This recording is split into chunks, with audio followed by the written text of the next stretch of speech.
Hi, Koibu. I'm planning to run a Thief Central campaign that's going to be in a crime-filled city. Do you have any tips on maintaining the right atmosphere? Is there anything different I should go about running the scoundrel NPCs? Well, I'm running a campaign right now that does exactly that. It's called Hardly Heroes. You can find it on the Save or Die YouTube. And it's thieves in a big city filled with crime. I set up a city map, a rough city map. I created I created 5 big crime syndicates, gave them all their own little personalities. Yeah, you got one of the important things when you're doing this is to like get a fundamental understanding of how people can move around and how people can spot other criminals. I solved this by having like, if you're an ordinary person, you wear like a kilt or a skirt or some sort of short pants and a short shirt that shows off your arms. And that way, it's very easy to tell that this person doesn't have any weapons on them. And people who might want to carry weapons on them wear like looser or baggier clothing, so that way you can actually hide a weapon on you.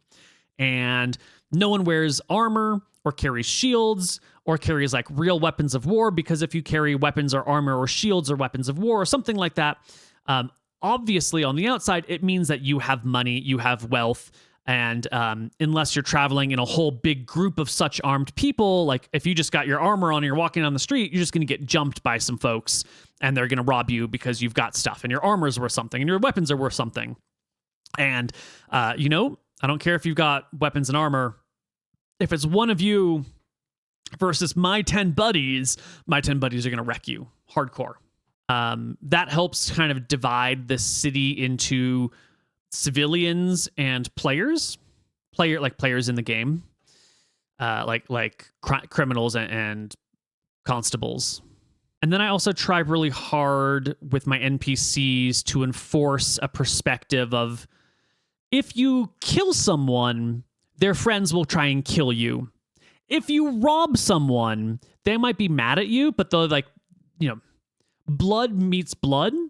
And so if you beat someone up and you steal their shit, you can probably get away without too much of a problem. That's life. That's sort of the expectation. But if you kill someone, well, now their friends might come after you. And then I get my NPCs to sort of reinforce this concept as the players talk with people, be like, well, you don't want to kill someone because that'll bring their whole gang after you. But if you can beat them up, or if you can poison, get them sick, if you can screw with them in a way that allows you to get wealth without murder, and I try and push that on my players a little bit. And then I try and have my enemies do similar things where they try to not necessarily kill the players, or at least give the players opportunity to surrender. Every now and then you got like brigands hiding in ruins who are just murdering people for their money, which is totally acceptable. You got to create the atmosphere not of all-out gang war, but of like people jockeying for position. And you've got these bigger gangs, and the party doesn't want to kill someone that's part of this bigger gang, because then the whole gang will come after them. Or maybe if you do kill someone in that gang, like, there's 4 of them, you kill 2 of them, you leave the others alive with a message that like, hey, we didn't want to do this, but your men came after us. We're letting these people go to make a point. Leave us the fuck alone, right? You have to create some method of cross-gang communication and understanding, so that it doesn't just become like a bloodbath right out the gates. And you're going to want to create like safe zones where there are powerful entities and crime can't really happen, or crime is really easily detected. I have like an inner city that has like where all the magic is and all the powerful guards are. And if you fuck with people from the inner city, like, they can hire wizards to just track you down. And so there's nothing you can do about that shit. So you just don't fuck with people from the inner city unless you're really ready to fuck with them,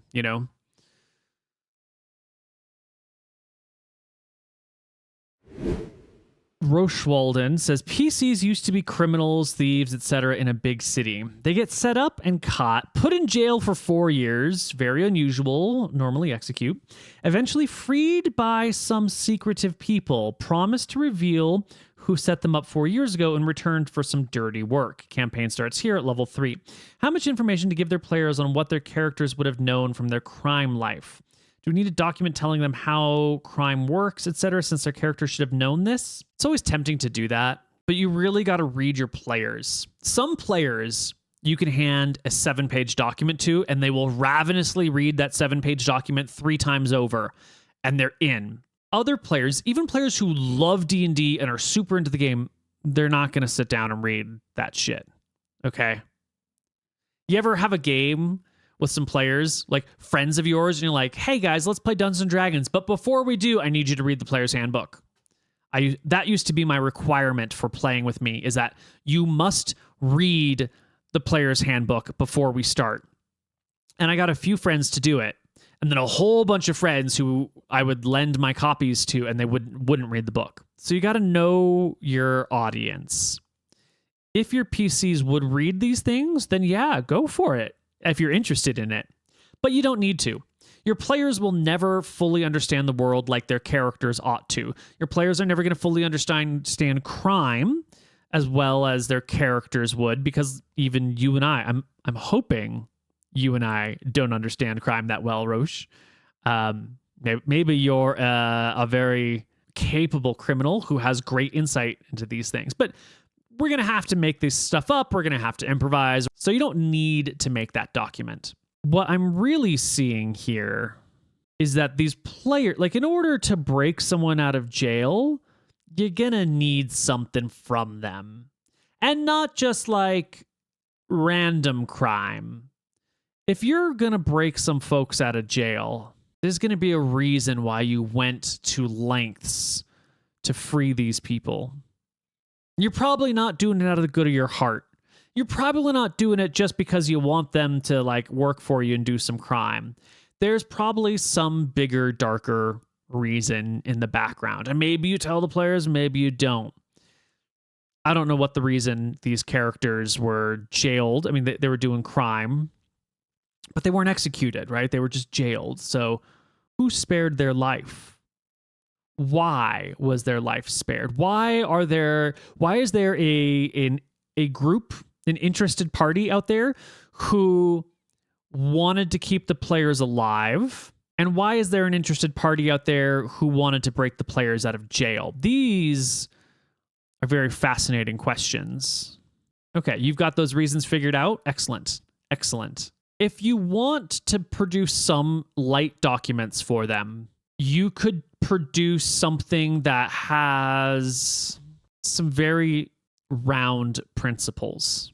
Less than a page, 100 words maybe. Here's how thieves in your city might function. And then just a bullet-pointed list of, there is no thieves guild.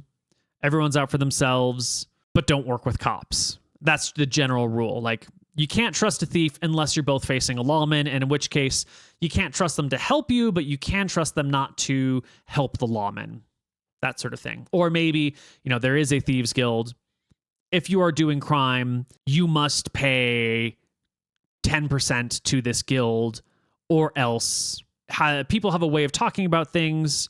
So if you steal something, someone's going to know. They might not know exactly what you've taken, but like if you don't pay up your money, it's going to be assumed that you've taken something more expensive, and then you're probably going to be asked to pay up way more. And if you refuse, the underworld has a way of taking care of things. Maybe they let you go, but then the cops descend on your house and get you and lock you up for more crime that you didn't commit. Maybe you get framed for a job. Maybe someone just kills you in the middle of the night. Like, if you might want to write up just a little quick bullet-pointed dossier on some guiding principles.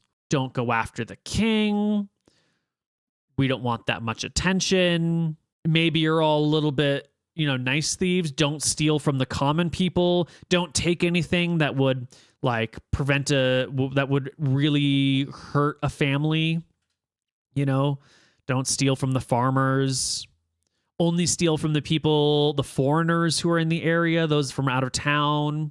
Only take from shops or whatever that are within the territory that you're allowed to operate. And since you've been thieves, you have a roughly assigned territory and it's not your own. There's other thieves in the area, but if you go outside of this area, you should include some sort of little notes about anyone can make some money by reporting information to the various thieves or to the thieves guild or to, these particular sorts of folks. People always pay out like some copper or some silver for any little bit of information. And so anything that anyone sees could easily get around. Like there's no entertainment, there's no electricity, there's no Netflix. There's nothing but talking and watching, and there's eyes everywhere, and everyone's a fucking gossip. So anything that happens, someone's going to hear about it, and probably in a slightly incorrect way. And it's all just a fucking mess. But you shouldn't think that you're going to be able to get away with things necessarily.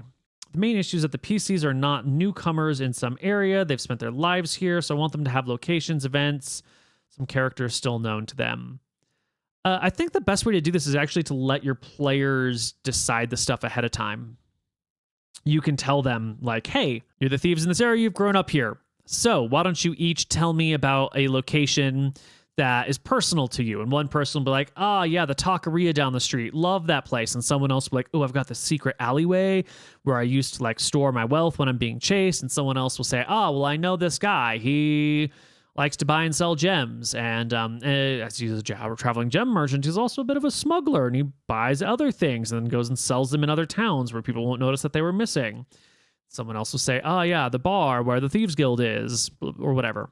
So let your players set that lore ahead of time and give them carte blanche to really set whatever they want. And if they say something that's too powerful or too much, you can like tone it back a little bit, or you can be like, that's great, that's such a wonderful thing, but that's too much power for a character of your level to have. So in the intervening time between when you learned that and now, like that thing got ruined or destroyed or is no longer acceptable, but that was a facet that you used to have access to or whatever. So, give them as much room as possible and then just trim off the things that are too much. But if you let them write their own lore, they will remember it and they will feel way more invested in it. So you can do a couple of people each, a couple locations, probably like one location each.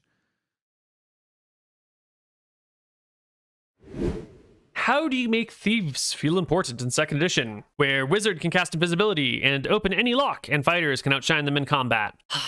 The thieves are a little weak in 2E. Wizards can go invisible, but really they get like 1 invisibility day. Sure, they can take a bunch of invisibilities, but if they don't know what they're going to be going up against, they're not going to fill their spells book with invisibilities. So if you want to make thieves more useful, you just need to have a lot of situations where their abilities come into play, like within a short period of time. So like maybe the party wants to sneak past something, the words is like, don't worry guys, I got this. Bam, I'm invisible. I'm going to get over here. I'm going to get the thing. I'm going to come back. Here's the key. Now we can go do the thing. And you're like, great, cool. But now you go through the door and now there's a problem. Like there's another door and there's maybe some muffled sounds coming from behind it. And the wood's like, well, I don't know. And you're like, thief, I'm going to make a detect noise check. Thief, you can hear the voices, blah, blah, blah, blah, blah, blah, blah. And they're, you can listen to them and it sounds like they just got here and they're going to stay for like 20 minutes. It comes up in conversation that they're here for another 20 minutes before they got to go do the thing. Or maybe not 20 minutes, like until the next bell rings and you know that the bells come every 20 minutes or something like that. And now then the thief's listening and then they go away and the mage opens this door with the key that he picked up, and then you get to the cell behind there, and the mage knocks the cell door, and it opens the cell door, but now like this other door that they run across is locked, and now you need to open locks on that thing, and then you just need to like have a lot of things that crop up that the thief can do well, and that can be a bit tricky. Rogues are a little in 2nd edition, unless you have lots of rogue specialty things popping up. And then even then, rogues are a little tough because, your chance to do any one given thing isn't that great until you're pretty high level. So there's a lot of like, I attempt and fail, and I attempt and fail, and I attempt and fail. 2nd edition is far from perfect, and the rogues are a little...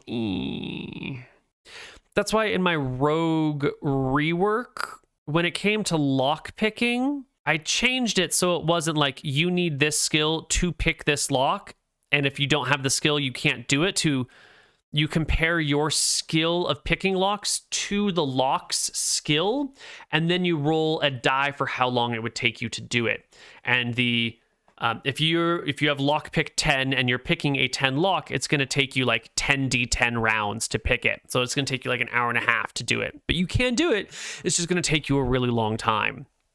But if it's lockpick 10 and you have 15, it might only take you 1d10 rounds. So you're a really good rogue and you can do it really quickly. And so that's a really nice way of like, maybe with the rogue skills, you could say if you fail, then it takes an additional number of rounds based on the difference between your success and failure points. So if you need a 35 to succeed and you rolled a 55, then instead of taking 1d10 minutes to disarm these traps, it's going to take you 1d10 plus 20 minutes, or you could, give it a factor of 10. So 1d10 plus 200 minutes. So it's going to take you an hour or something to figure out this trap and disarm it properly. And then you can add like time as a factor. In a lot of situations, time doesn't really matter.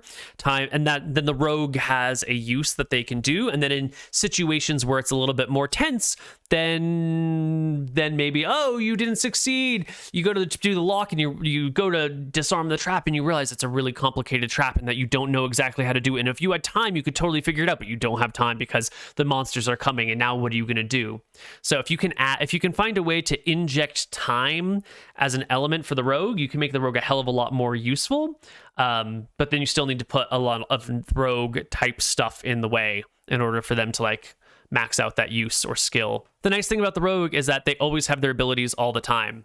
At a certain point, you might need to climb something and the wizard didn't memorize spider climb or fly for that day. So the rogue can do that thing and nobody else can. So just have a myriad of things that the rogue does well in the campaign, and the rogue will be called upon over and over again.